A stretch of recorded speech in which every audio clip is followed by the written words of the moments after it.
All right, today talking with Liam Turman, Army veteran from it was 2016 to 2019. Is that correct? Yep, yep. Awesome. Well, Liam, if you would continue to introduce yourself, love to hear more from you. Sure, yeah. My name is Liam. As Nick said, I'm an Army veteran. I worked in the intelligence field.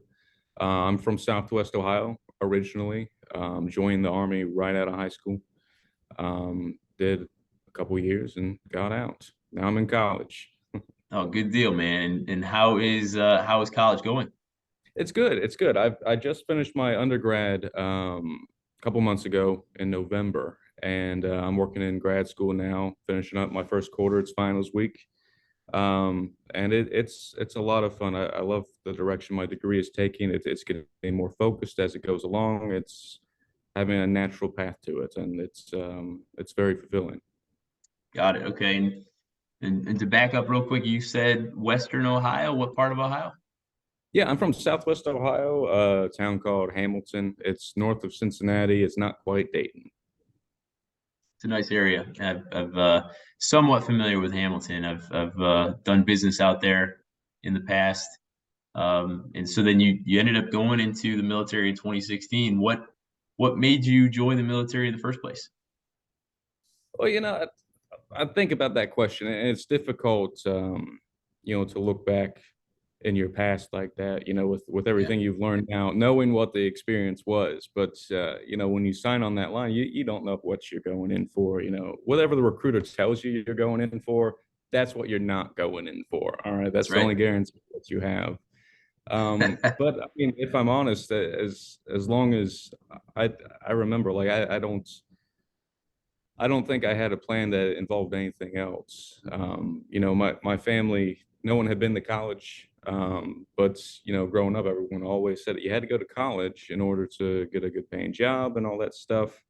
I just knew it wasn't an option for me financially, so I ended up in the military. I remember I started NJROTC, the Navy JROTC in high school, my sophomore year, because I thought that all these great men that I had grow up, idolizing, Glenn Miller and Bing Crosby. I thought that they were all united by this commonality of this idea of service to the country.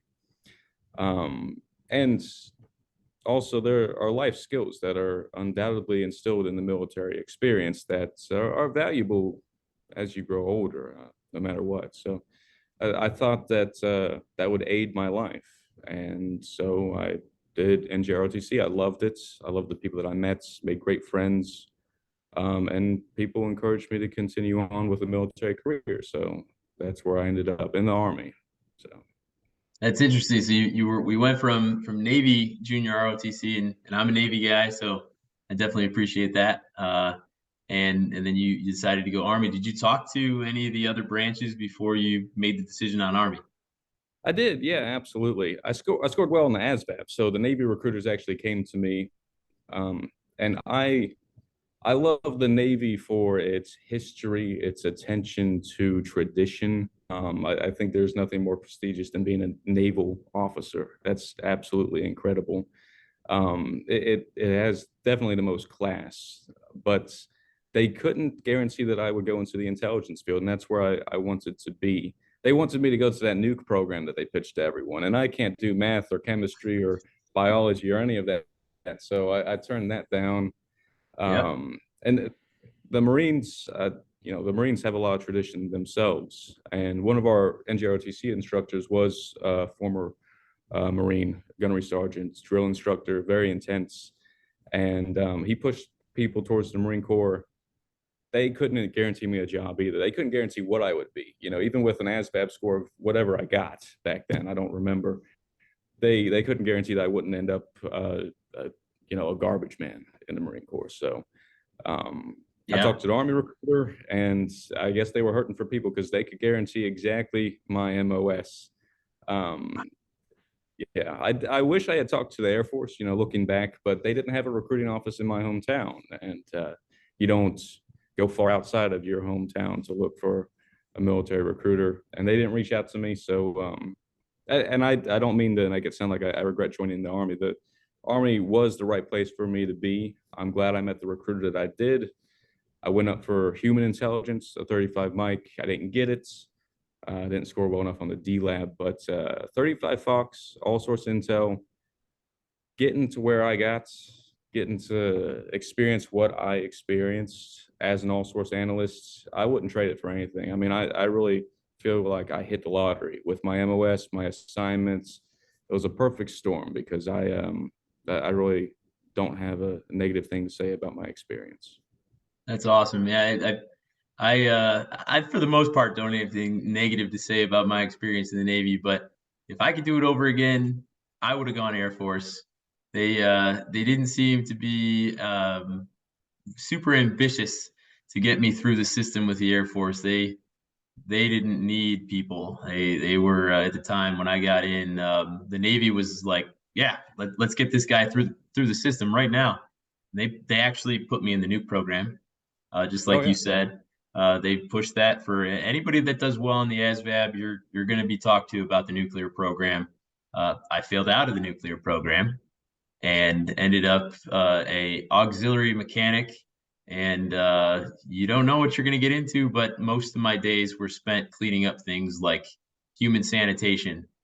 So that was what I ended up doing. And if I could do it all over again, I feel like the Air Force would have been a beautiful place to be. But here we are. This is what life brings us to. So very interesting.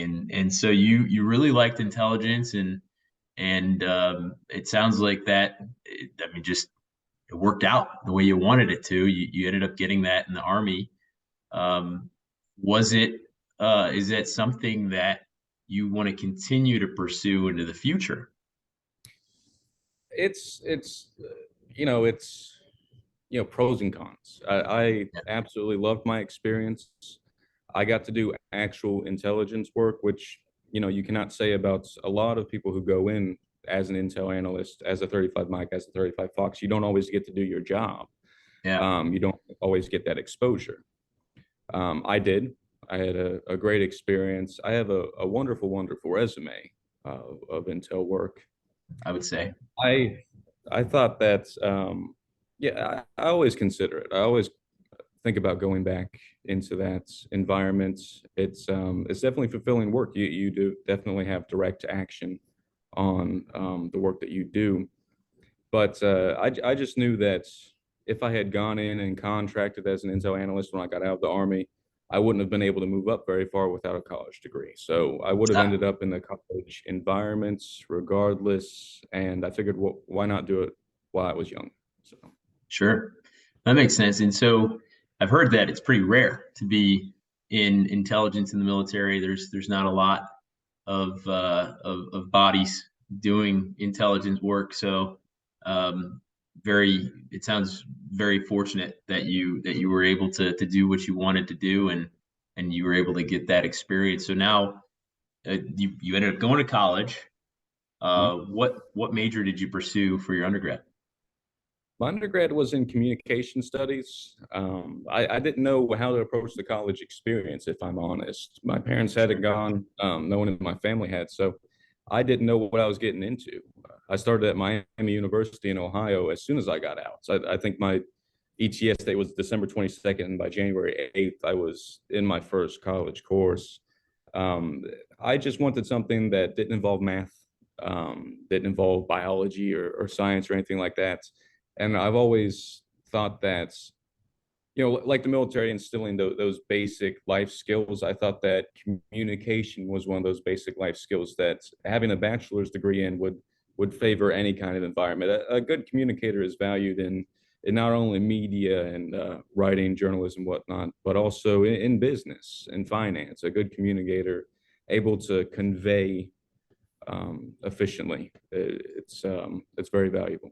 Those are very difficult things to convey. And I find in my day to day in financial services, the most important thing is to be able to simplify the communication so that people understand it that aren't necessarily trained in this area, so that you're not speaking above anybody, and you're getting your point across. You're getting some very complex ideas across from yourself to somebody else.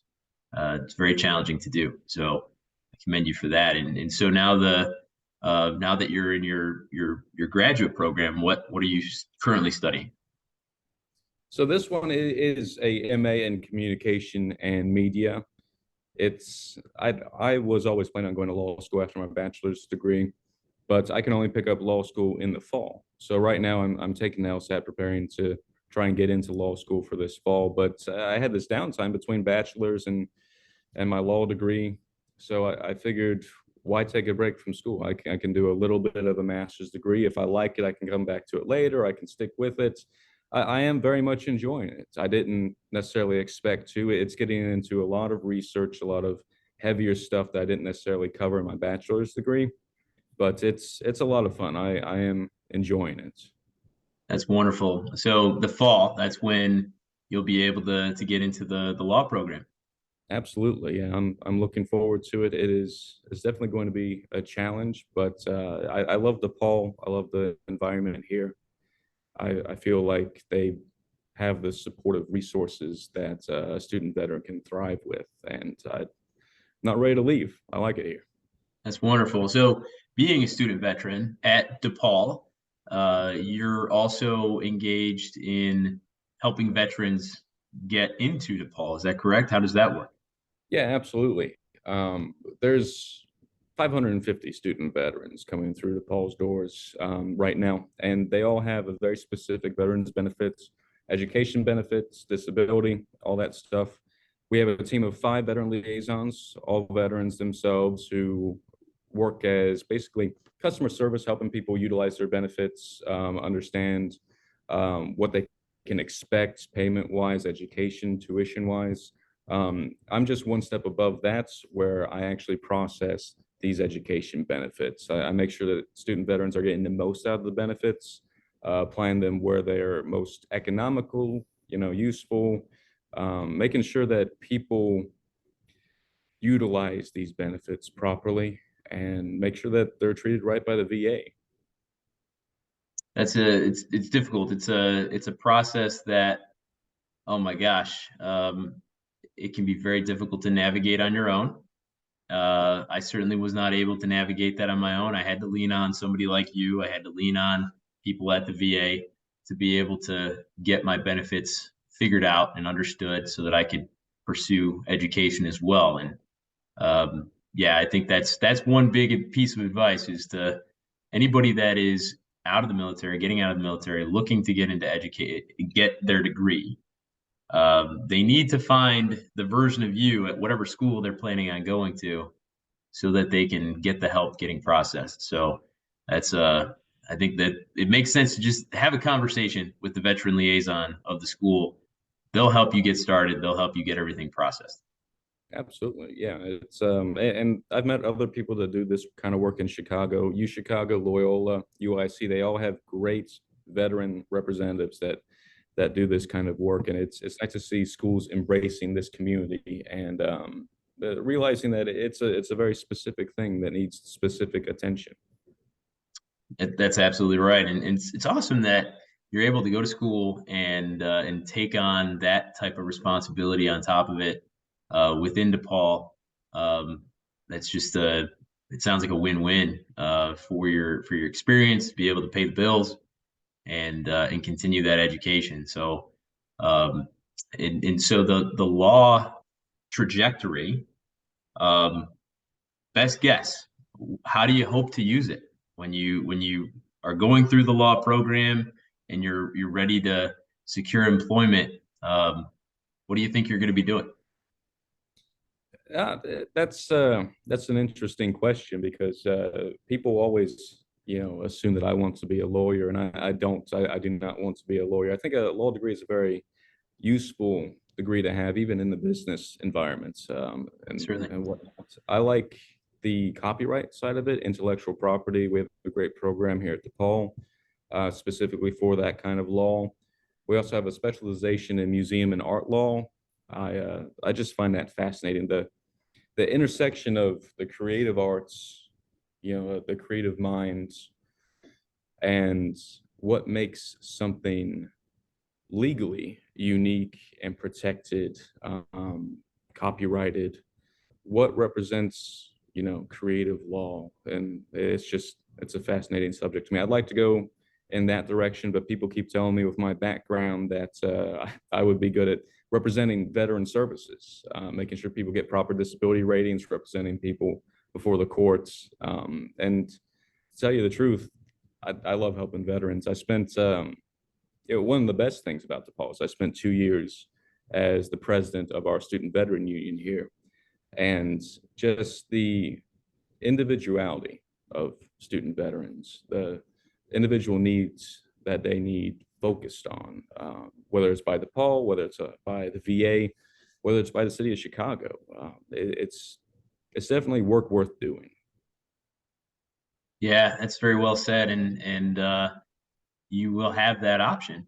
That's it sounds like you've got you're I think what education does, and certainly what you're doing through this process, is you're giving yourself more options for how you can be useful, how you can help veterans, how you can help people in general, and you're putting yourself in a place where you can help people in a very special way. So, yeah, I think you've got a lot of great potential there with copywriting and to being able to help with those benefits. So that's wonderful. And so you also are involved in a very unique nonprofit organization.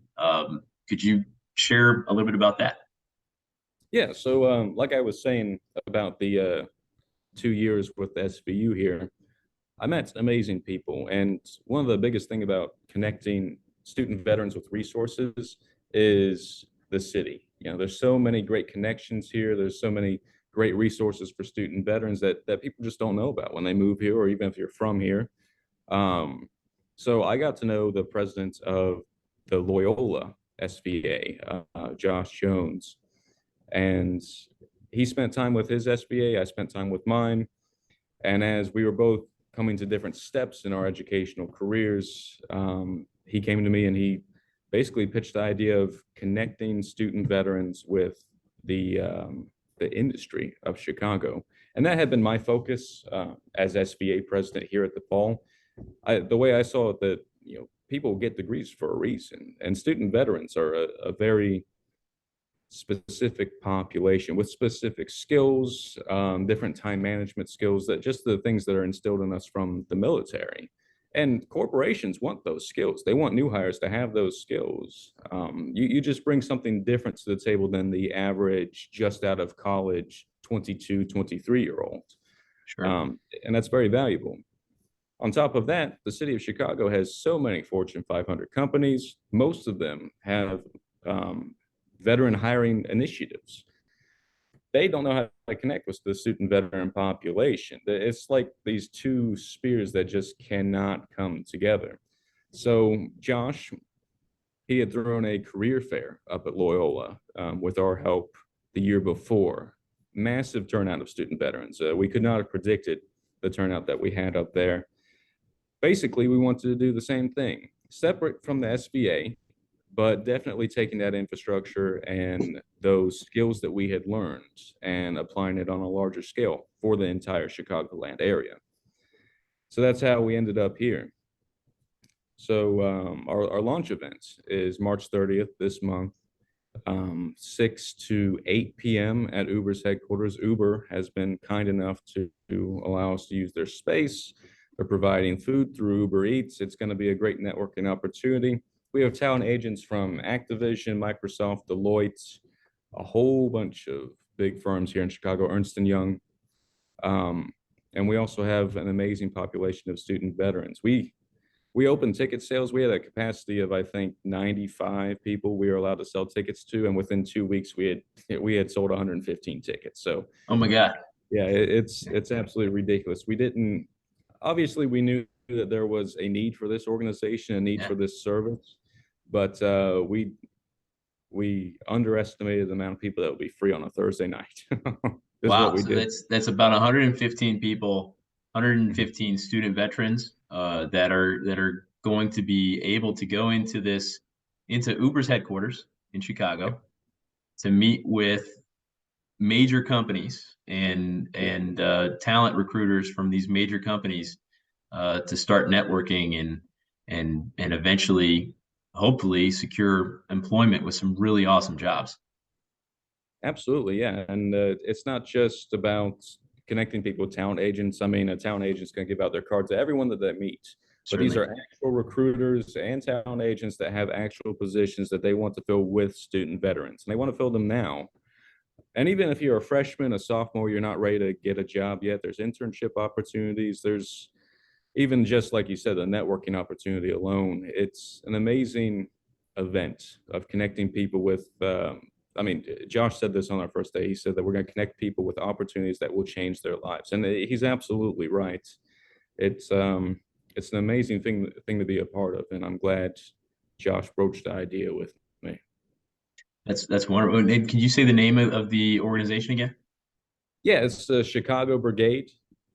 Chicago Our Brigade. website, yeah, our website is chicagobrigade.org, and we're going to have more events. We sold this one out, obviously, but what we're talking about now, phase two of the business plan, is creating programming.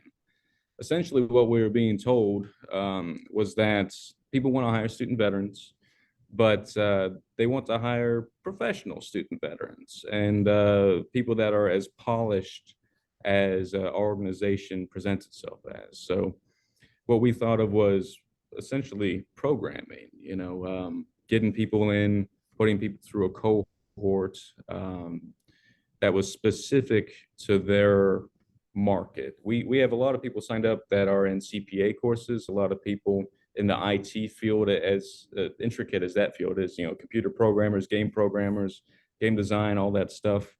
And specifically, we thought that programming that was more tailored, less to the general student population and more to IT focused or healthcare, Yeah. whatever it may be, with a culmination of those efforts ending up at a place like Rush Hospital or at Microsoft, because we had specific recruiters that wanted to fill those jobs.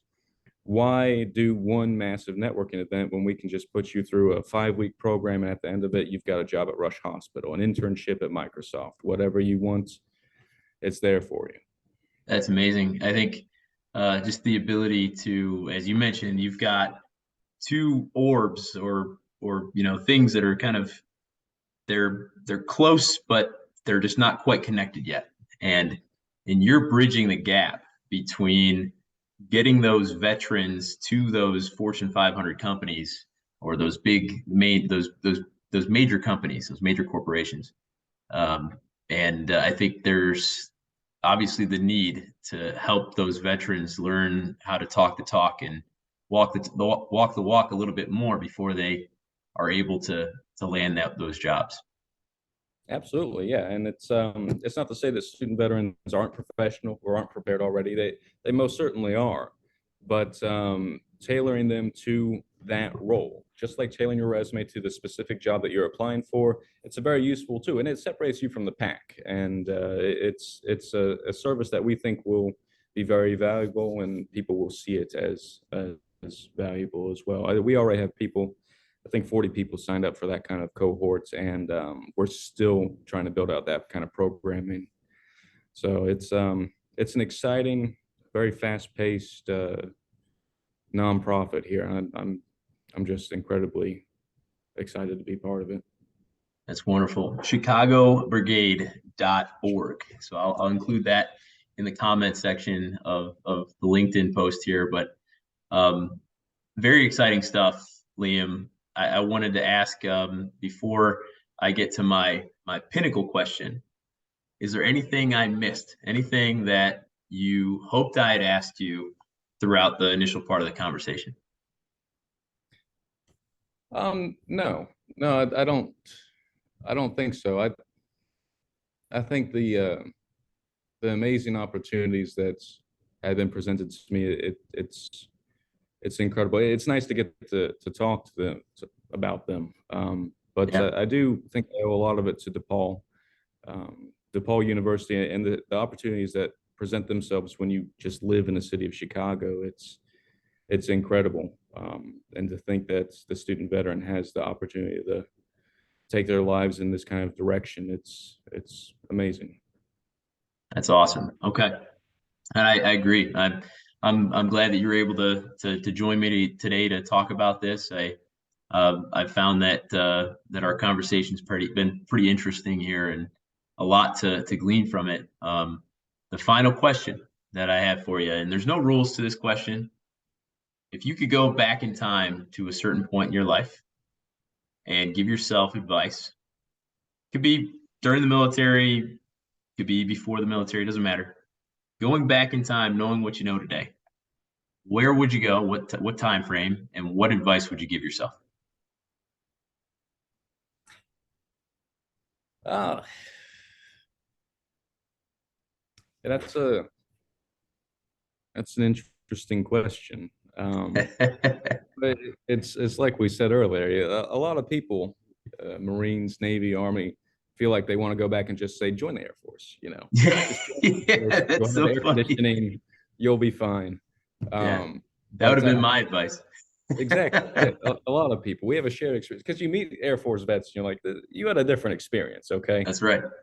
But I do feel like I would definitely go back to right when I got out, right when I moved back to Southwest Ohio.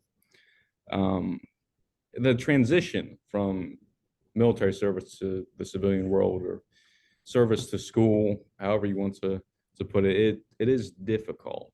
And I feel like a lot of people that I meet these days, especially in the city, feel like they're making that journey alone.